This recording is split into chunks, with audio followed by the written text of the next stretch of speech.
Hey guys, so today I'm going to be telling you about 5 movies that I enjoyed more than the books, and I kind of struggle to say that because I'm so used to saying, books are better than movies, like I feel like we all say that, but there are 5 that I've thought of where I actually enjoyed the movie a lot better than the book. Not just like the movie is just as good as the book, because I feel like there are a few of those, like all of the Harry Potter movies for example. But first of all, let me say that I voted today, and if you're in New Zealand and you're of age to vote, make sure you do that sometime this week. There are heaps of places around the country that you can vote early, which is awesome. It just makes life a whole lot easier. There's one right next door to my work, which was convenient for me today because I left my book at work last night.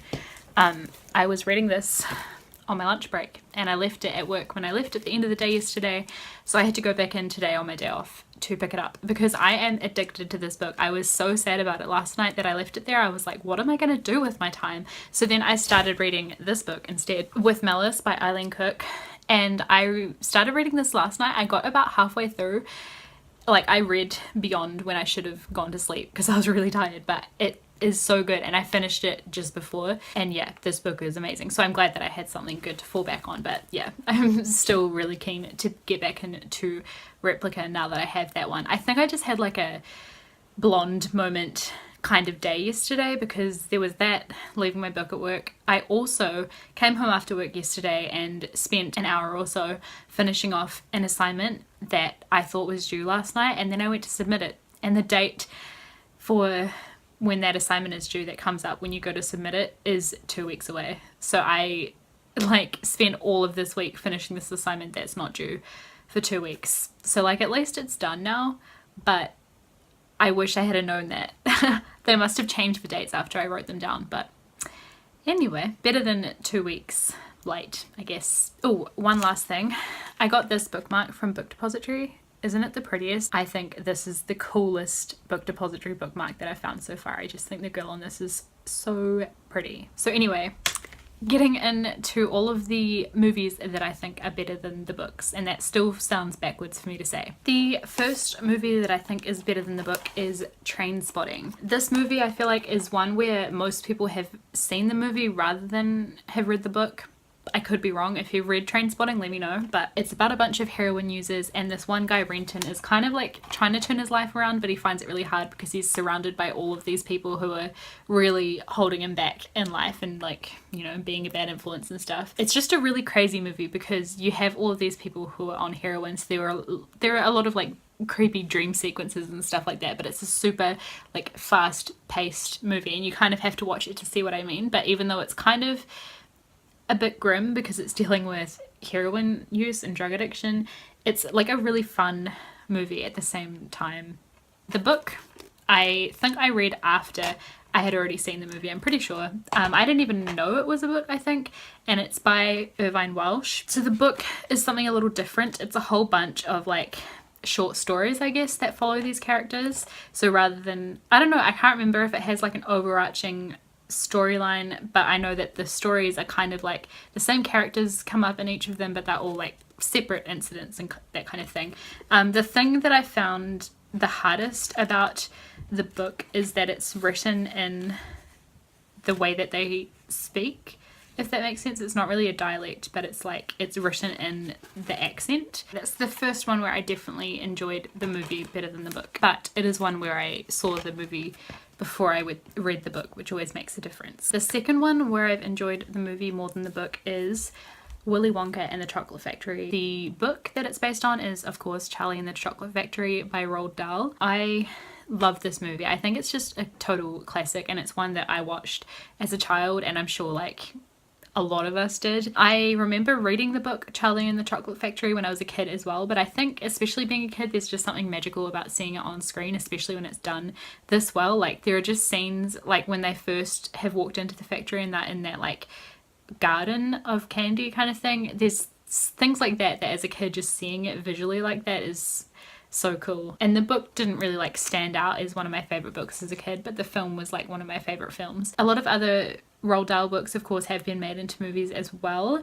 I really liked Matilda, that movie, but I did like the book better, I think. I read the book a lot, but I only saw the movie a few times probably. James and the Giant Peach was the other one. I liked the book of that a lot, and I kind of don't really remember the movie. But this one is like total classic. I actually think I'm gonna watch this again soon. Like, it's definitely time for a rewatch. The 2005 version of this, with Johnny Depp in it, I kind of like that one. Like, it's a fun movie, but I think like nothing will ever beat Gene Wilder in this movie as Willy Wonka. I just think it's amazing. If you don't know what it's about a kid called Charlie who's really poor, and there's a competition going on around the world where in chocolate bars, if you find a golden ticket, you get to go meet the guy who owns the chocolate factory and do like a tour and stuff, which obviously as a kid it's like your biggest dream. So this really poor kid wins one of them, and there's other children that go as well, and there's kind of like a moral lesson about each of them, and then there's like a bit of a twist at the end. It's a really good film, and this film's a musical as well. Another one where I don't actually own either the book or the movie, but I did read the book of this one first, and that's Gone Girl by Gillian Flynn. I read the book and I hated it. It was a book that I kind of read it before I knew much about it. All I knew was that it was in the bookstore and it had like a staff recommendation or something, and I thought it sounded good. It was in a phase where I like wasn't doing BookTube or anything, so I got my recommendations of what to read pretty much like just off the shelf at the library or the bookstore, and I just picked up that book and I bought it and read it, and it's part of the reason why I don't buy books without having read them from the library first anymore, because I hated that book with a passion. I ended up selling it at like a garage sale, and this woman came up to me and picked up the book and she was like, "Oh, is this any good?" And I didn't want to sit there and be like, "I freaking hated that book, but I mean, like, please buy it." So I just said, "Well, oh, I've heard that they're turning it into a movie," because at that stage the film hadn't come out yet, but I knew that it was becoming a film, so I was like, "Oh, well, they're turning it into a movie, so it must be good." And she bought it, so I hope she liked it, but I hated it. I think for me it was just too gritty. I didn't sympathize with either of the main characters. So it's about a guy called Nick and his wife Amy. They're having like a few problems, but one day Amy goes missing, and obviously the husband is generally like the first suspect, so Nick is finding himself in trouble, and you kind of, as the reader, you don't know whether he did it or whether something else happened. It's just like an adult thriller. I just, with that book, I didn't care. I was like, I don't care who did it. Like, this woman was a horrible person anyway, like, I don't care. And her husband was horrible, so I didn't care if he got put away for it, even if he didn't do it. I was like, I don't care, you're a nasty man. The movie for me was a lot better, because I just think the book, because you were getting inside both Nick and Amy's heads, in the movie it was better because you're more removed from it, you're just watching what's happening, you don't see all of their horrible thoughts like you do in the book, and I just felt like that made it better for me, because watching the movie, even though I already knew what was going to happen because I'd read the book, I could just enjoy seeing it play out, so I felt much more comfortable with that. The next one is a kids one, so a bit of a change from Gone Girl, but I freaking loved this movie when I was in high school. Me and my best friend Jess watched this, I feel like, quite a lot. She, I think, is the person who first suggested that I watch it, I'm pretty sure, and it's just so good. We watched it like the year before school started, not the year before, like the summer before we went back to school one year, and it's just like that kind of movie. It's Angus, Thongs and Perfect Snogging. It's about a girl called Georgia. She's 15 years old and she's got these like 3 best friends, and her parents are like super embarrassing, and her and her friends aren't like the popular girls at school, but they're like, you know, trying to get involved in all the social situations and stuff. Georgia's like a bit awkward, and there are these 2 new guys who are twins who move into town, or brothers, twins, I don't know, and her and one of her friends like trying to, you know, set themselves up with these boys who are in a band, by the way.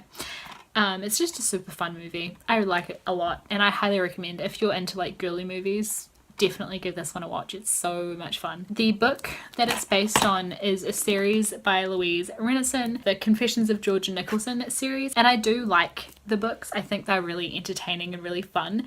I just found that I liked the movie a lot better just because it plays out visually so well, and I think that does come down to like the skill of Louise Renison as a writer. I think she like wrote really great characters and stuff, but I just find it so fun like seeing it played out visually, like seeing the girls' bedrooms and stuff. I think the set design and stuff just makes it so fun and like super relatable. If you were young in like the early 2000s, you'll like look at their bedrooms and like think, yeah, that's that's how it was. That was like the dream. These books are fun. I just find George's like a bit more irritating, kind of along the similar lines as why Gone Girl's irritating, because you see all of George's like thoughts in the book a lot more than you do in the movie, and some of the things she like thinks about her friends and stuff, you're like, dude. The final one is down an entirely different road again, and that is Romeo and Juliet. This is the Baz Luhrmann movie. I just really like Baz Luhrmann movies. He also did Moulin Rouge